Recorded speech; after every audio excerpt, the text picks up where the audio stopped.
ఉమ్మడి ఆంధ్రప్రదేశ్లో తాత్కాలిక ప్రధాన న్యాయమూర్తిగా రిటైర్ అయి భారత ప్రభుత్వంలో National Commission for Backward Classes చైర్పర్సన్గా 3 సంవత్సరాలు యూనియన్ క్యాబినెట్ మినిస్టర్ స్టేటస్లో పనిచేసి మళ్ళీ ఇంకొక కమిషన్కు 3 ఏళ్ళు పనిచేసి ఇప్పుడు నా వయసు 74 సంవత్సరాలు, ఇంకా 5 నెలలు పోతే 75 సంవత్సరాలు. నాకంటే 10 ఏళ్ళు చిన్న మిత్రుడు ఐఏఎస్ ఆఫీసర్ చిరంజీవులు గారు, వారికంటే ఇంకో 10 సంవత్సరాలు చిన్న మా మిత్రులు మన విశారదర్ మహారాజ్ గారు.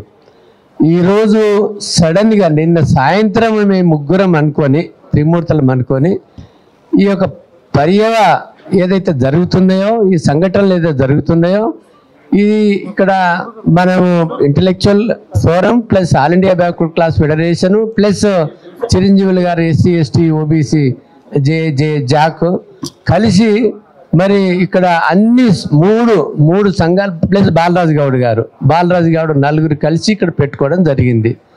ఇప్పుడు మా ఆల్ ఇండియా బ్యాక్వర్డ్ క్లాస్ ఫెడరేషన్లు ఉన్నారు, విజయభాస్కర్ మిగతా వచ్చినారు, వర్కింగ్ ప్రెసిడెంట్ గంగాధర్ వచ్చినారు, వీరంతా వచ్చినారు. కానీ మేమేంటంటే మేము ముందు వాళ్ళకి సీట్ ఇస్తాము. ఎందుకంటే ఎవరికైతే మన అతిథులను గౌరవించుకునే అటువంటి మన సంస్కారం మనది కూడా. తర్వాత ఈ యొక్క సమావేశానికి మిత్రులు అశోక్ వచ్చినారు. తర్వాత ఒక్కొక్కరు కూడా 1000 మందిని, దాస్ సురేష్ గారు వచ్చినారు, 1000 మందిని ప్రభావితం చేసినటువంటి అటువంటి నాయకులు వచ్చినారు. మేము అనుకోలేదు, ఎన్నడూ కూడా అనుకోలేదు. ఒక చిన్న సాయంత్రం 6-7 గంటలకు ఇచ్చిన మెసేజ్తోని ఇంత ప్రతిస్పందన వస్తుంది, ఇంత మన రెస్పాన్స్ వస్తుందని అనుకోలేదు. ఎందుకంటే ఈరోజు సమస్య అలాంటిది కాబట్టి, ఈ సమస్య మీ అందరికీ తెలుసు. ఎక్కడైతే న్యాయం ఉంటుందో, ఎక్కడైతే మనకి ఒక చరిత్రకారులు ఉంటారో వాళ్ళే ఒక చరిత్రని సృష్టింపజేయొచ్చును. కాబట్టి మా మీద ఉన్న నమ్మకంతో సోదరులు చిరంజీవి గారు మీద, నా మీద, తర్వాత అట్లనే విశారదన్ మహారాజు గారి, మాకు సంఘాలకు సంబంధించినటువంటి మిత్రులందరి మీద ఒక నమ్మకం ఉంది. కాబట్టి మీరందరూ వాలంటీర్గా రావడము మీ అందరికీ నా యొక్క ధన్యవాదాలు. ఈరోజు ఈ యొక్క తెలంగాణలో ఒక పెద్ద జటిలమైన సమస్య వచ్చింది. ఏదైతే జయశంకర్ సిద్ధాంతకర్తన తెలంగాణకి ఆ రోజు మరి 42%కి ఒక సిద్ధాంతాన్ని రచింపజేసి, అందులో విచిత్రం ఏంటంటే నేను డ్రాఫ్ట్ చేసినటువంటి ఈ యొక్క 42% రిజర్వేషన్స్ లోకల్ బాడీస్లోనే కాదు, విద్యా ఉద్యోగాలలో కూడా వాళ్ళకు ఆలోచన లేనప్పుడు వాటికి కూడా నేను డ్రాఫ్ట్ చేయడం జరిగింది. అందులో లోకల్ బాడీస్లో విద్యా ఉద్యోగాలలో కేటగరైజేషన్ ఉంది. మోస్ట్ బ్యాక్వర్డ్ క్లాసెస్లకు వాళ్ళు ఏ గ్రూప్లో ఉన్నారు. లోకల్ బాడీస్లో కూడా నేను వాళ్ళకు ప్రపోజ్ చేసినాను నా డ్రాఫ్ట్ బిల్లులో ఏ గ్రూపుకు 11, బి గ్రూపుకు 15, సి గ్రూపుకు 1, డి గ్రూపుకు 11, ఈ గ్రూపుకు 4, మొత్తం 42. ఇది కూడా చిత్తశుద్ధి లేదు గవర్నమెంట్కి. ఎందుకంటే ఎస్సీలకేమో 2011 కుల ప్రాతిపదిక తీసుకుంటారు, బీసీలకేమో ఈ డెడికేటెడ్ కమిషన్ ప్రాతిపదిక తీసుకుంటారు. కాబట్టి ఎస్సీలు 20% ఉన్నారు, 20% ఇవ్వాలా, ఎస్టీలు 10% ఉన్నారు, 10% ఇవ్వాలా. అట్లా ఇవ్వకుండా 17.5 ఎస్సీలకు, ఎస్టీలకు 7.5 ఇచ్చినారు. అక్కడ కూడా ఎస్సీ ఎస్టీలకు మోసం చేసినట్లే, ఎంబీసీస్ కూడా మోసం చేసినట్లే. 42% మొత్తము 42% బీసీలకు ఇస్తే అందులో ఉన్నటువంటి అడ్వాన్స్ కమ్యూనిటీసే తీసుకెళ్తారు. కానీ ఈ డినోటిఫైడ్ ట్రైబ్స్, విముక్త జాతులు, భిక్షాటన చేసే వాళ్ళు, వీళ్ళందరికీ ఒక్క పంచాయతీ బోర్డు మెంబర్ కూడా రాదు. కాబట్టి ఇది చాలా అన్యాయమైన ఈ యొక్క లెజిస్లేషన్లో కూడా అమెండ్మెంట్ చేసేది ఉంది.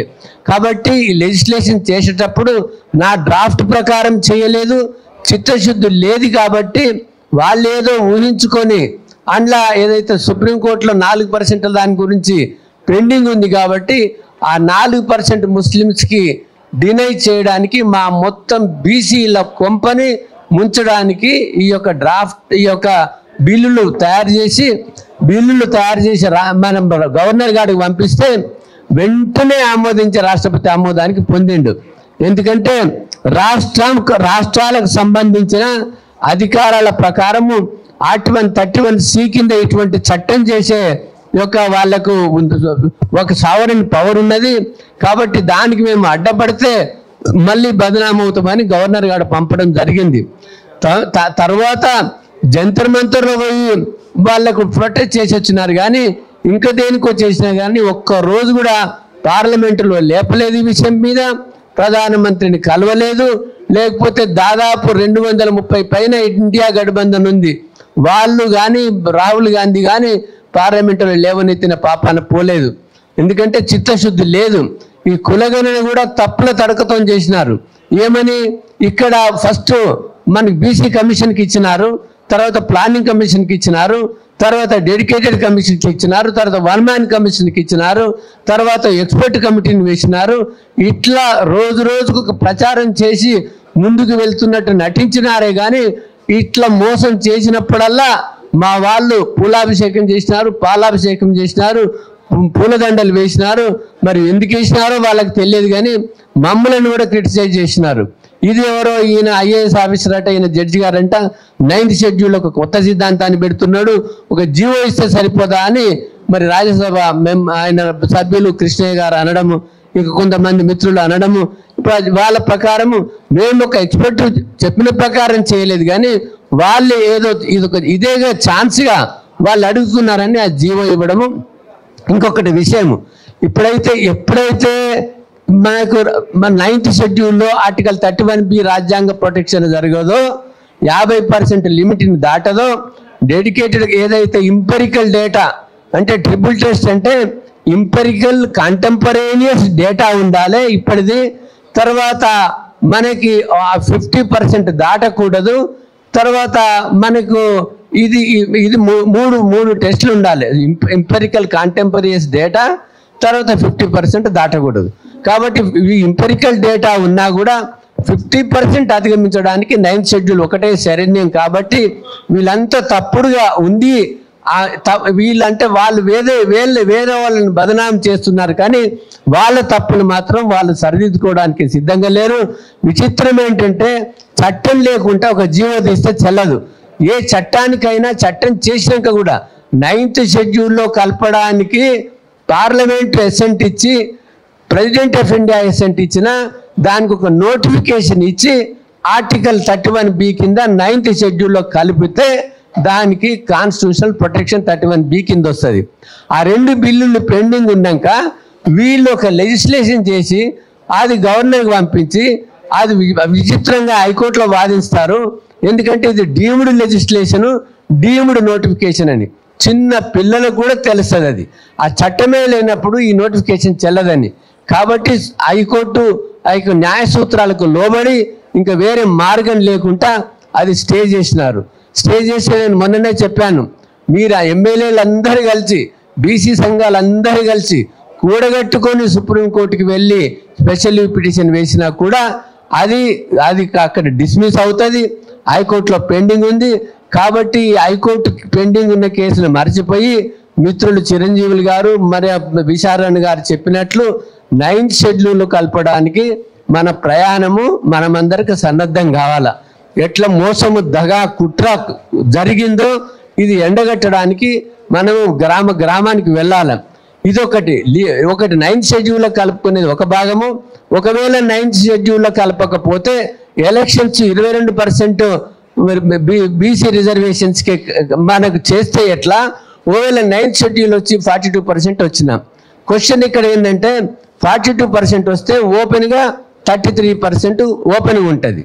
ఒకవేళ 9th షెడ్యూల్లో కలపకపోతే 50% ఓపెన్గా ఉంటుంది. కాబట్టి ఆ 50% ఓపెన్లో ఉన్న ఈ సీట్లని చట్టసభలలో ఎస్సీ ఎస్టీ బీసీ మనము దాన్ని కైవసం చేసుకోవడానికి ఏంటి plan of action? Babasaheb Ambedkar ఏమన్నాడు? నీ ఓటు నువ్వు వేసుకో అన్నాడు. దాని అర్థం ఏంది? నీ ఓటు ఏ అగ్రకులవానికి వేయకూడదు. కాబట్టి నీ ఓటు మన బీసీ ఎస్సీ ఎస్టీలు అందరం కలిసి మన ఓటు మన క్యాండిడేట్స్కి వేసుకుంటే ఖచ్చితంగా గెలుస్తాము. నేను ఇంతవరకు ఏ అగ్రకులానికి వేయలేదు, నేను ఫాలో అయ్యి మీకు చెప్తున్నాను. కాబట్టి ఈరోజు మనమందరం ప్రమాణం చేద్దాం. ముందునున్న వాళ్ళు కూడా లేవండి దయచేసి, మనకి సోన్ ప్రమాణం చేద్దాం. నేను బీసీ జాతికి చెందినటువంటి, నేను బీసీ కమ్యూనిటీకి చెందినటువంటి, బీసీ మా అమ్మ నాయనకు పుట్టినటువంటి ఒక బీసీ వ్యక్తినిగా నేను నా బీసీ బాంధవులకే ఓటు వేసుకుంటాను. కానీ నేను పైసలు ఇస్తే తీసుకుంటాను, బీరు కాపిస్తే తాగుతాను, బిర్యానీ తినిపిస్తే తింటాను, ఓటు మాత్రం నా వానికే వేసుకుంటా. నా ఓటుని నేను వాళ్ళకు మాత్రము, నా పిల్లలకు, నా ఫ్యూచర్కు, నా సమాజానికి నేను ద్రోహం చేయను అని మనం అందరం ఈరోజు ఒట్టు తీసుకున్నాము.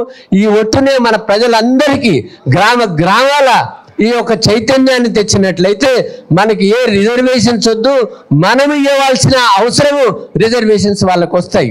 15% ఈ దేశ సంపద, ఎడ్యుకేషన్, ఎంప్లాయ్మెంట్, పొలిటికల్, మొత్తం ఇండస్ట్రీ, విద్య, ఆరోగ్యం అన్నీ వాళ్ళ గుప్పట్లో పెట్టుకున్నారు. అది రాజకీయం పెద్ద వ్యాపారమైంది. కాబట్టి రాజకీయ అధికారంతోనే అన్ని సమస్యలకు పరిష్కారం అని బాబాసాహెబ్ అంబేద్కర్ చెప్పినాడు. కాబట్టి రాజకీయ అధికారం పొందడానికి ఇవన్నీ ఒక పోరాటము. మెయిన్గా గ్రామాలను చైతన్యం చేసేటువంటి ఒక స్టేట్ లెవెల్ ఒక జాయింట్ యాక్షన్ కమిటీ వేద్దాము. మిత్రులు ఇవాళనే వచ్చినారు కాబట్టి వాళ్ళందరి యొక్క తీసుకుందాం. తర్వాత రాజకీయ పార్టీలకు కూడా మనం అప్పీల్ చేద్దాం. ఈరోజు మహేశ్వర్ గౌడ్ గారు అన్నారు, ఏ బీసీ సంఘాలు ఈ దానికి పోరాడినా కూడా మేము సహకరిస్తామని. మరి సహకరిస్తారా? మనం కాంగ్రెస్ని సహకరించమని అడుగుదాము, బీఆర్ఎస్ని అడుగుదాము, బీజేపీని అడుగుదాము, కమ్యూనిస్ట్ని అడుగుదాము. కాబట్టి నాయకత్వం మాది ఉంటుంది.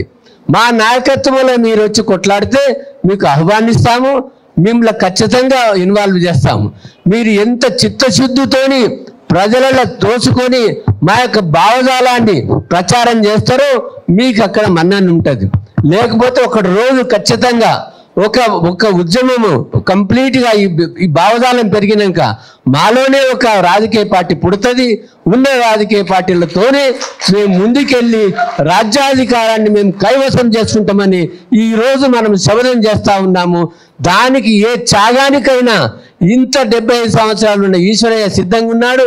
నిరాహార దీక్షకైనా మీరందరూ ఏదైతే దిశ నిర్దేశిస్తారో మేమందరం కూడా ముందుకు వెళ్దామని ఈ అవకాశం ఇచ్చిన మీ అందరికీ ధన్యవాదాలు. అందరూ కూడా ఇటు రావాలి. అందరు ఇటు వస్తే అభివాదం తెలుపుతాం. అటు సైడ్ కూర్చుని అంతా ఇటు రావాలి. ఇట్లా వర్షం ఇట్లా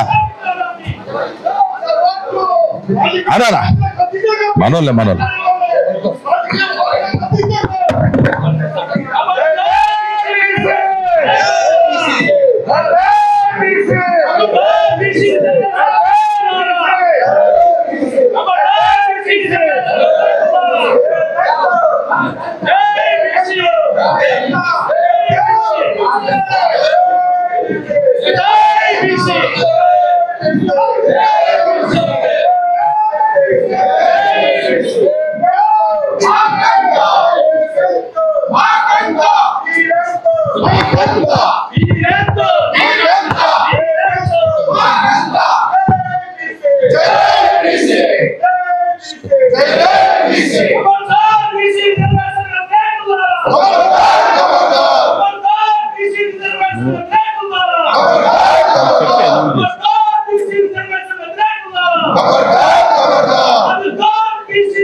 Jai